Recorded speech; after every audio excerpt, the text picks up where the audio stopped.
All right, so now we're on the outside. This is part two of our pre-trip inspection for the bus. We're on the outside part. We're going to continue on going with the list.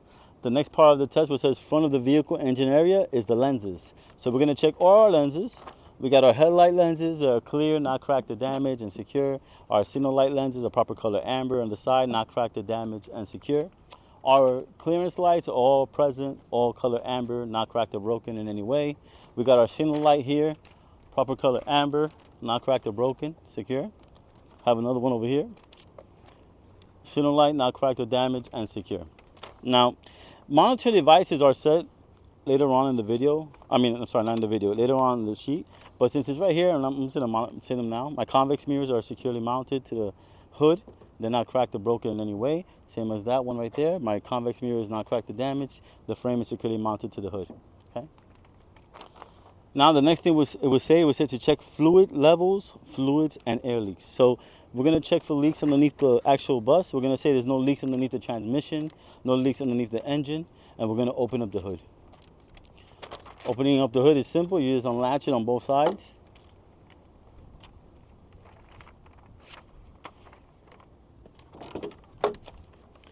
It looks heavy, but it's actually very light. You just gotta be a little careful with it.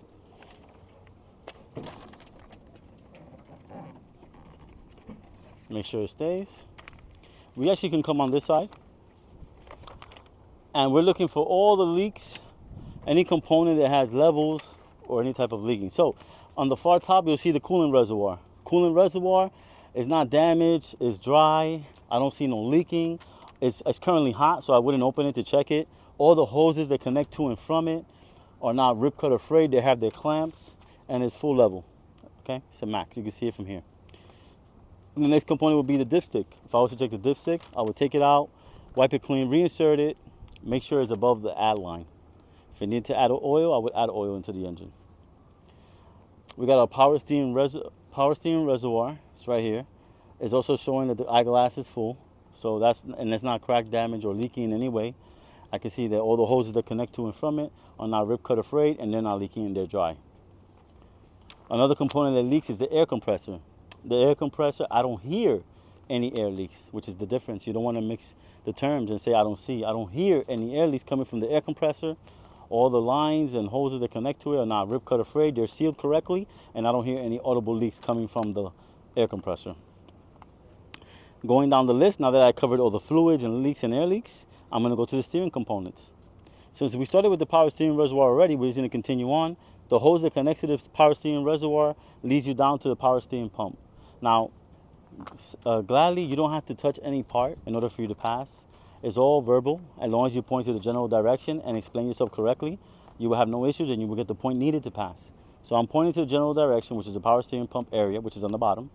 The hose that connects to it is not rip cut or frayed. It's gear driven. It's not leaking. It's not missing any parts or components on the power steering pump. The next thing will be underneath the power steering reservoir will be the power steering gearbox. My power steering gearbox is not missing any parts.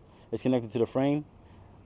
All the mounting bolts are present. It's gear driven, not leaking in any way. All the hoses that connect to it are not rip cut or frayed, and they're not leaking. They're dry. Continuing on to the steering linkages, we got the pitman arm. Now it's a solid metal, so there's certain terms you should remember. When I talked about the hoses, I said rip cut or frayed. When I talk about solid pieces like metal, like pitman arm, drag link, steering knuckle, this is a solid piece and it's metal, I would say no bends, no dents, no welding, no rust. If you can remember these terms and keep using them in the right order, in the right places, you will have no problem to achieve these points that you're looking for.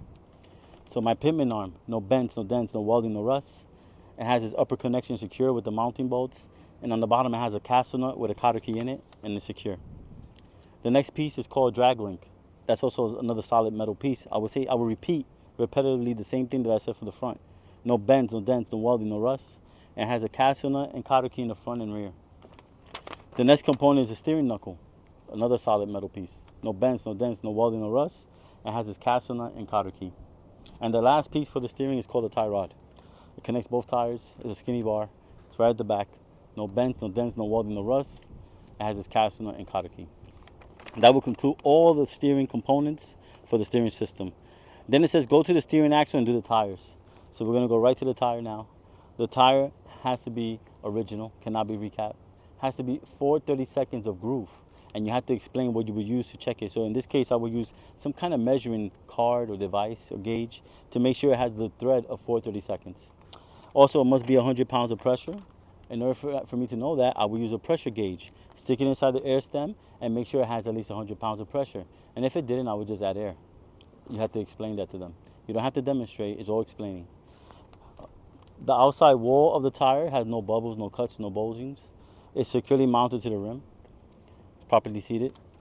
Now we're gonna go to the rim. It says rim right after. It says rim, then lug nuts. So rim, it's a solid metal, solid piece.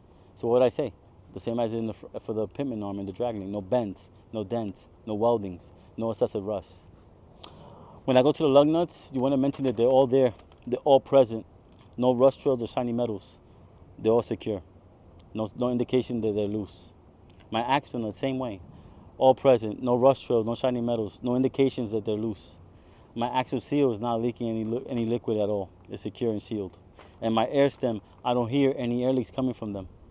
Okay? That concludes all of the tires.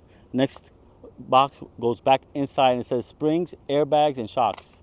We're going to go to the front here. I can see that we do not have airbags. What we do have is the leaf springs. They're going to say they're not scissored. They're both present. They're metal. No bends, no dents, no welding, no rust.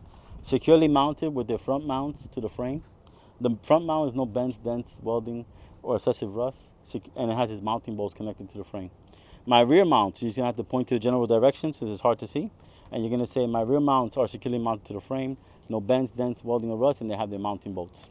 That concludes the springs. Now we're going to go to the shocks. The shocks are there. I would say I'm not leaking any hydraulic fluids that I can see. It's securely mounted to the frame with the top connection, all the bolts and nuts present. And on the bottom, it's securely mounted to the leaf springs. No missing any parts, bolts, or nuts. The U-bolts are present, connected to the axle. Everything's secure. No bends, dents, welding, or rust on any metal solid piece. No missing any parts. Not leaking. And as long as you cover those terms, you'll be more than fine. Next two boxes are brake lines, hoses, leaks, and brake contaminated. So we're going to come here, we're going to look at this brake line here, and we're going to say, my airline, I don't hear any audible leaks coming from it. You see how I didn't say it's dry, right? Because it's not liquid, it's air. So I didn't hear any audible leaks. I don't hear any leaking from it. It's not rip cut or frayed in any way that I can see, and it's securely mounted and sealed to the chamber. I will go inside and talk about the brake lining and the actual drum, and I would say there's no space or any liquid or oil or debris between the brake lining and the drum. The brake lining has to be at least 1/4 inch material, no less than that, and it has no cracks or damages. And the drum itself, no bends, dents, welding, or rust. The term just keep going the same and the same because I'm using it in the right place. I wouldn't say my hose is not bent, dented, or welded, or rust. I'm only saying that for metal. When it comes to a hose or a seat belt that is different material, I would say not rip cut or frayed. If it's rubber, I would say it's not dry rotted, and so on. So just make sure you use your terms correctly. Okay. That marks all the check marks here for the front. Now we're going towards the side of the vehicle, which is we're going to walk down the side of the bus, and we're going to hit all the lenses, reflectors, traffic monitoring devices, battery, fuel tank, and frame. So let's head down. As we head down, I have a reflector. My reflector is here. It's secure. It's proper color amber. It's not cracked and damaged. It's in place. My monitoring device, which is the mirror, my traffic monitor device is right here. It's not cracked or damaged. It's securely mounted to the bus.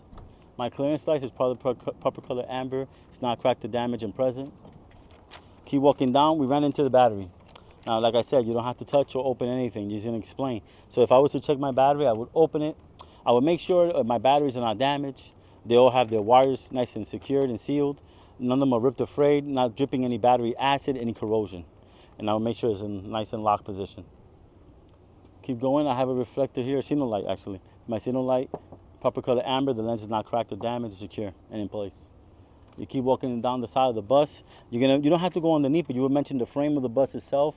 There's no bends, dents, welding, no excessive rust on the frame of the bus itself. My clearance light is proper color amber. It's not cracked or damaged. It's in place. My reflector, proper color amber, not cracked or broken, is in place. You keep walking down. If at this time right here I say, oh, I forgot to say something about the tire, you will not be allowed to talk about this tire.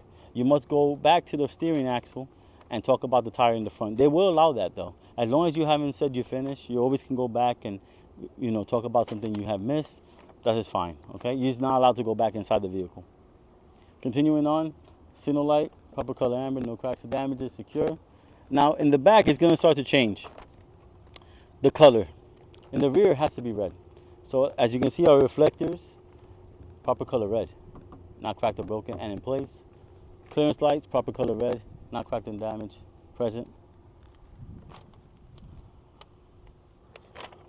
On the outside is the signal lights. On the inside is the brake lights. And these are the reverse lights, and these are the tail lights.